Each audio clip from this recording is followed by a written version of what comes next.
Yes po, base po dun sa mga pag-aaral na ginagawa ngayon, yung huling weather bulletin na nilabas po ng mga kasamahan natin, kung makikita po ninyo yun sa forecast track, no? May nakalagay po dun yung pagdating po ng linggo.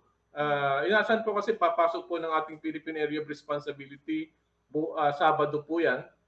Depende po yung sa bilis, maaaring sa umaga, sa hapon. So monitor lamang po natin yung bilis Mhm. po nito. Din po natin makikita kailan magla-landfall. Mhm. And then pag hindi po magbabago yung datos kaninang umaga, inaasahan po na by Monday may posibilidad po na maglandfall po ito sa Isabela or Aurora area as Mhm. a super typhoon. Mhm. 'Pag sinabi nating super typhoon na Sir Kitlong, gaano yung, kalakas ng hangin at, ulan na maaari pong dalhin po nito sa mga dadaanan po nitong lugar, sir? Sa ngayon po, ang nakalagay po doon, once na umabot po ng more than 180 kph po yung bagyo, ay Mhm. kino-consider na po itong super typhoon. Mhm. Okey. Sir Hiner, kasi 'pag sinabing super typhoon, ang kabilang sa mga pumapasok sa isipan natin is yung, Yolanda, 'no, na nangyari kung 'di rin tayo nagkakamali November din po 'yun ano. So, um, doon po sa pagkakaranas ng, super typhoon Yolanda dito po sa ating bansa, ano po yung nakikita po ninyo na naging aral o leksyon sa mga kapwa po nating Pilipino na kapag sinabi na bagyo, super typhoon, Yolanda kaagad yung naiisip and, karamihan po sa atin snappy yung galaw, yung respond natin na makapaghanda dahil nga doon sa naranasan natin ilang taon na po yung nakakalipas, Sir Hiner. Opo, unang-una po hindi po natin pinagdarasal na umabot ng Aha. ganyan kalakas yung bagyo ano. Kasi Mhm. 'pag ang maganda lang po kasi o ang idulot ng bagyong si Yolanda ay 'pag umabot ng gano'ng kalakas na bagyo, hindi mo na kailangang pang kausapin yung mga tao Aha. na lumigas. Mhm.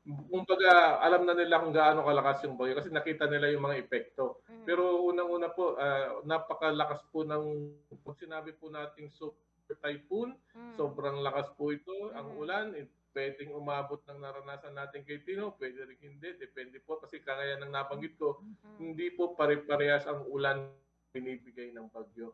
So, ang maganda po talaga na panlaban natin sa bagyo, paghandaan natin 'to, alamin natin kung kailan ito magla-landfall at kung saan po ito dadaan, and then dapat alam din natin gaano ito kabilis kasi do'n po tayo makakapaghanda. Ika nga, iba na po yung alam mo Mhm. kung anong nangyayari para makapaghanda ka ng mabuti. Yes po. Sir Hiner, baka meron po kayong mga paalala, reminder sa ating mga kababayan, regarding dito po sa possible nga na pagpasok ng isang malakas po na bagyo dito po sa ating bansang Pilipinas at kabilang malapit lang tayo sa may bahagi po ng Isabela dito po sa Dagupan and Pangasinan ho. Go ahead po, Sir Hiner.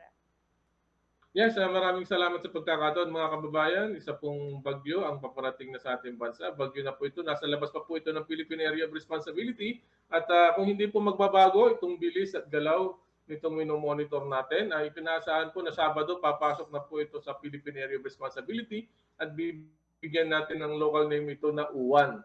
So, base po doon sa forecast track na ginawa ng mga kasama natin sa Weather Division, malaki po ang possibility na maging isang super typhoon po ito. Papasok po ito ng Sabado.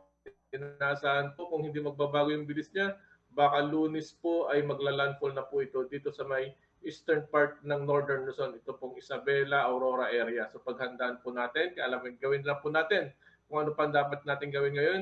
Ihanda na po natin yung mga kailangan para pagdating po nito ay ready na po tayo. Maraming salamat po, mag-ingat po tayo at maraming salamat. Maraming salamat po, Sir Hiner. Ingat po kayo and God bless po.